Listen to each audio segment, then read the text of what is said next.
Eh bien salut tout le monde les amis, c'est Bamio, bienvenue dans cette nouvelle vidéo dans laquelle on va tester le Velocity One. C'est un joystick de la marque Turtle Beach, voilà, qu'on connaît surtout pour leur casque principalement. Et donc on va tester aujourd'hui celui-ci, le Velocity One, qui est compatible donc Xbox Series, Xbox One bien sûr, et PC. Donc ce que je vous propose c'est qu'on le déballe tout de suite. Et c'est parti, ce que je vous propose c'est qu'on déballe tout de suite ce joystick. Donc je vais vous donner aussi un petit peu les caractéristiques qu'il peut avoir. Donc son prix c'est tout simplement 139,95 €, c'est quand même un joystick qui vaut son pesant d'or, mais vous allez voir il est bourré de fonctionnalités, il a pas mal de technologie. Je sais pas du tout ce que ça vaut, aujourd'hui ça sera plutôt une vidéo de découverte pour ceux qui se posent la question de est-ce que ça vaut le coup. On ira le tester donc sur la Xbox Series X, j'ai téléchargé Flight Simulator, donc on va bien voir. Alors juste pour pas que ce soit flou, voilà. Donc on a un petit manuel qui nous explique comment fonctionne en fait le joystick. En somme c'est assez simple, soit vous le branchez en USB sur la console, soit vous le branchez en USB sur le PC, et sur le joystick en fait il y aura un mode Xbox et un mode PC. En fait vous pouvez switcher de l'un à l'autre, mais en fait sur tous les joysticks c'est quasiment ça. À chaque fois, par contre je vois qu'ils ont une application, ils ont un compagnon qui existe sur le Microsoft Store, le Google Play Store et l'Apple Store. Ok, on verra si on en a besoin, j'espère pas. On a aussi je crois des vis qui sont fournis pour pouvoir le fixer. Alors tac, c'est parti, on va sortir la petite boîte d'œufs.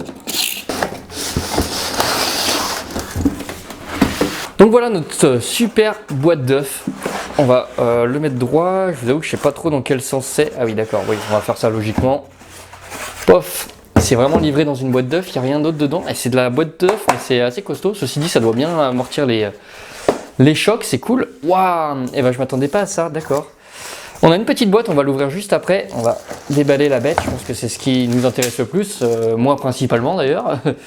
Alors j'ai déjà un joystick, je vais pouvoir le comparer au Thrustmaster Flight OTAS. OTAS One que j'ai aussi. Je vais beaucoup le comparer à celui-là parce que c'est un joystick que j'ai beaucoup utilisé notamment pour Elite Dangerous et pour Flight Simulator justement. Le voici, il est magnifique, je sais pas ce que vous en pensez. Je trouve vraiment, waouh, il a un feeling. Waouh, il a un feeling, il est juste dingue. Oh, waouh. Alors le feeling, il est juste incroyable. Je suis désolé. En termes de manette des gaz, donc là vous avez la petite manette des gaz juste ici, ça c'est cool. Il tient bien en place malgré que le fait que ce soit des crampons en dessous, sachant qu'on a les vis pour le fixer. Si vous voulez vraiment le fixer sur un bureau, vous faire un vrai setup. Il est vraiment classe. Vous avez le repose-pouce juste là qui, je crois de mes souvenirs, est réglable. Oui, vous avez la petite vis derrière pour le monter ou le descendre. A priori, la position qu'il a, il est légèrement bas, mais c'est pas mal. Donc vous avez bien sûr les boutons de la Xbox, donc contrôleur, le back, start et le bouton share. Vous pouvez connecter votre casque directement dessus, ça c'est cool. En fait, il est vraiment fait pour être joué sur Xbox. Alors, honnêtement, je m'attendais pas à ça. Il fait vraiment quali pour le coup. Vous avez une seconde manette des gaz, à mon avis, ça doit être pour les flaps. L2 et tout, ok. C'est cool, en tout cas, il y a deux manettes. Ça c'est cool.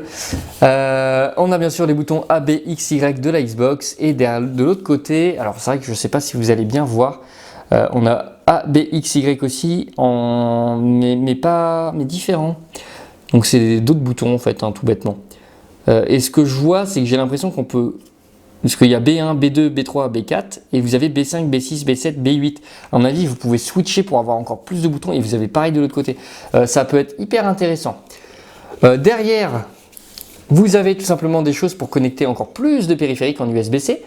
J'imagine qu'il doit exister le pédalier, etc. Donc si vous voulez le connecter, vous pouvez. Et là, c'est le câble bien sûr qui va être lié au PC. Et voilà. Il est hyper quali. Vous avez la petite molette, vous avez un bouton visé. Et petite particularité très intéressante de ce joystick, c'est que vous avez un écran OLED. Je vais pas retirer le plastique parce que c'est un prêt que j'ai. D'ailleurs, je remercie beaucoup la boutique de LDLC de La Roche-sur-Yon de m'avoir prêté cet exemplaire. Et donc vous avez un petit joystick, un autre joystick, ça c'est cool, et deux petits boutons. Et derrière, bien sûr, je vous montre aussi, vous avez la gâchette de tir qui a un bon ressenti pour le coup. On entend vraiment le clic, ça c'est cool. Parce que sur le joystick que j'ai actuellement, il fait vraiment cheap, c'est très plastique. Et là, le plastique fait vraiment quali. C'est le même plastique si vous voulez que la manette de Xbox. c'est le même genre de plastique. Il est un petit peu caoutchouteux. Je sais pas si vous avez une G502 par exemple, le caoutchouc qu'il y a, c'est un peu le même.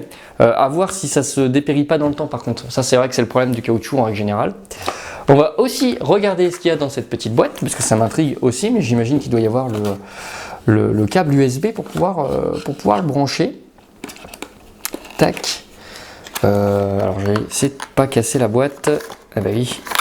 Tac. Et donc, effectivement, on a un câble USB, USB-C. Et c'est pas tout, on a un autre truc.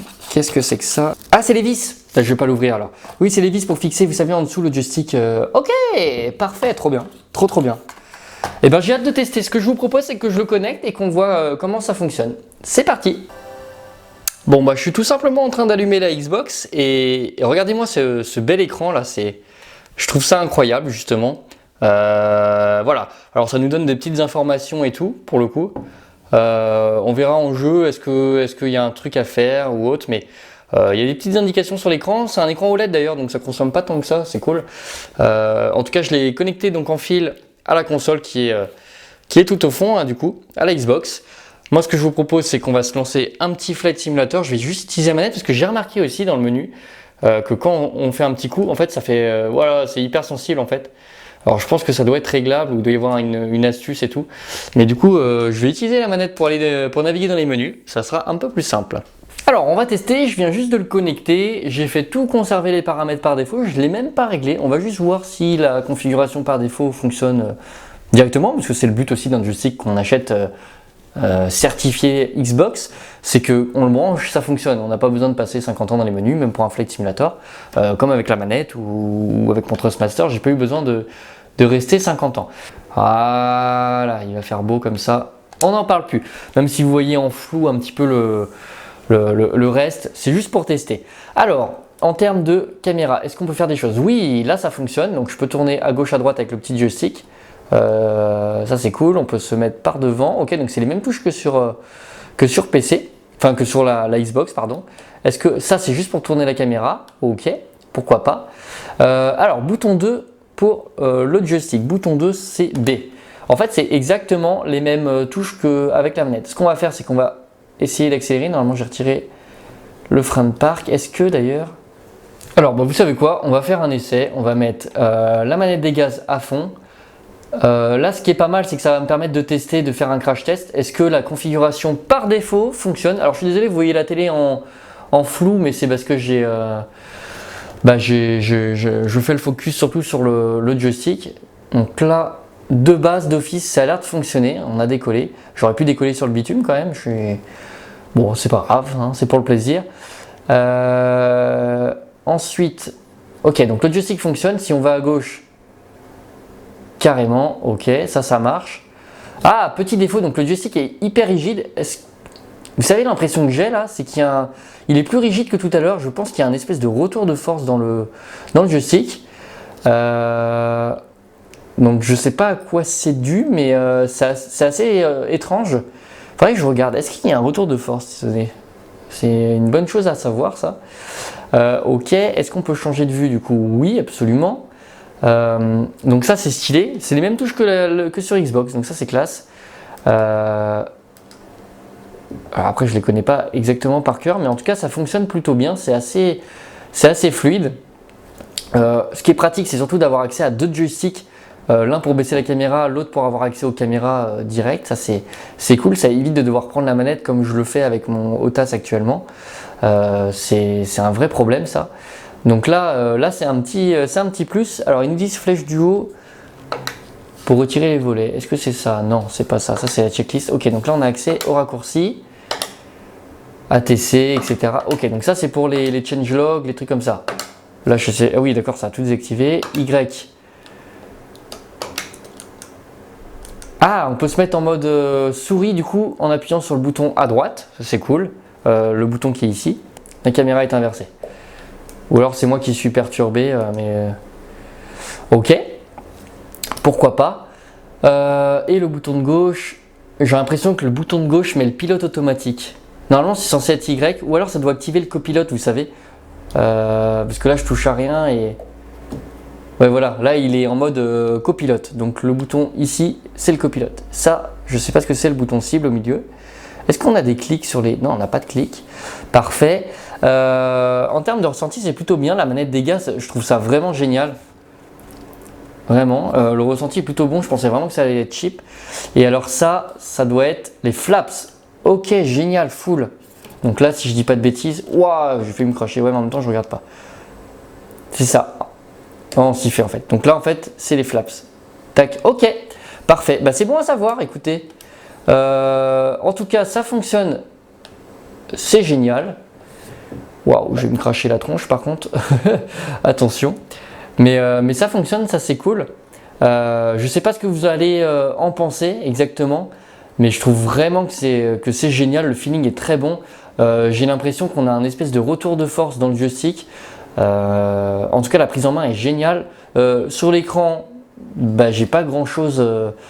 Je vous avoue que j'ai pas grand chose de noter, donc assez bizarre. Enfin là, il y a marqué Xbox. Il y a un axe, mais quand je bouge le joystick, ça ne bouge. J'ai l'impression que ça ne bouge pas.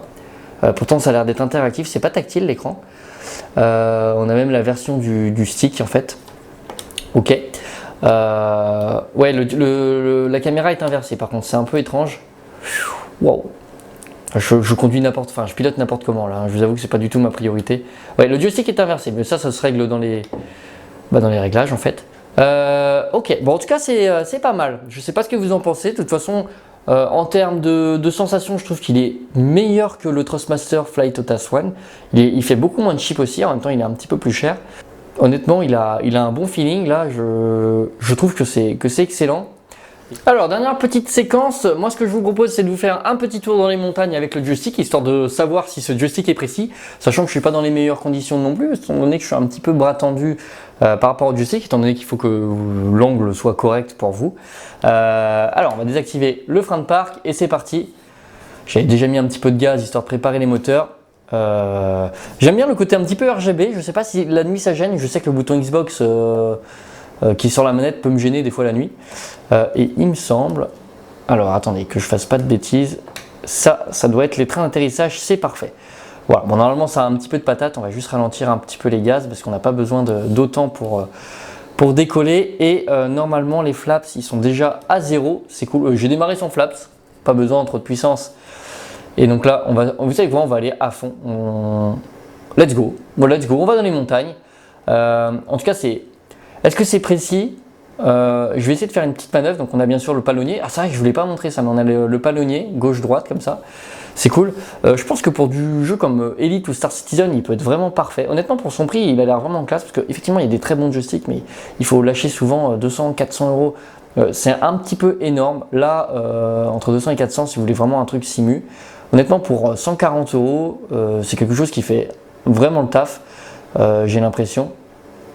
Donc là, hop, je sais pas ce que j'essaye de faire, mais j'ai l'impression qu'on se traîne un peu là. On se traîne ou... Ah, par contre, vous voyez, des fois la caméra pour revenir en bas, j'ai l'impression qu'il ne sait pas trop dans quel sens je suis. Waouh! Ah oui, il est sensible un petit peu. Le petit bout, il est sensible. Oh lolo, il est sensible. Hein, oh, c'est mignon. En tout cas, ça marche plutôt bien. C'est pour le coup là, si je veux, je sais pas, je veux passer par exemple au-dessus de la montagne. Et faire une espèce de vrille comme dans le film Top Gun. Waouh, c'est fou. Voilà, là, normalement, tu te prends 50 000 G dans la tronche. Mais en tout cas, ça a fonctionné. Et là, hop, je redresse et c'est parfait. Honnêtement, ça fonctionne très très bien. Je suis assez impressionné. Les sensations sont vraiment cool avec. Il a un bon ressenti. Mais là, je sais pas. De toute façon, je vous l'aurais dit s'il y a un retour de force. Mais effectivement, j'ai vraiment cette résistance que je sens, c'est assez marrant. Ça veut pas dire que c'est naze, hein, mais wouhou! Bon, en tout cas, voilà. J'espère que cette vidéo vous aura plu. C'était la présentation de Velocity One de Turtle Beach. Un produit qui a l'air vraiment quali, à voir sur le long terme ce que ça peut donner. Et en fonction de l'usage aussi que vous en aurez. Mais honnêtement, ça fonctionne bien. Si vous voulez d'autres vidéos sur ce produit, vous me dites. Peut-être que je pourrais essayer avec d'autres jeux, il n'y a aucun problème. Et ben vous me dites. Alors j'espère que cette vidéo vous aura plu. Passez du bon temps, n'hésitez pas à vous abonner si jamais ça vous intéresse et bien sûr je vous mets le jeu en description pour si vous voulez l'acheter un petit peu moins cher. Allez, ciao ciao, passez du bon temps sur YouTube, à bientôt.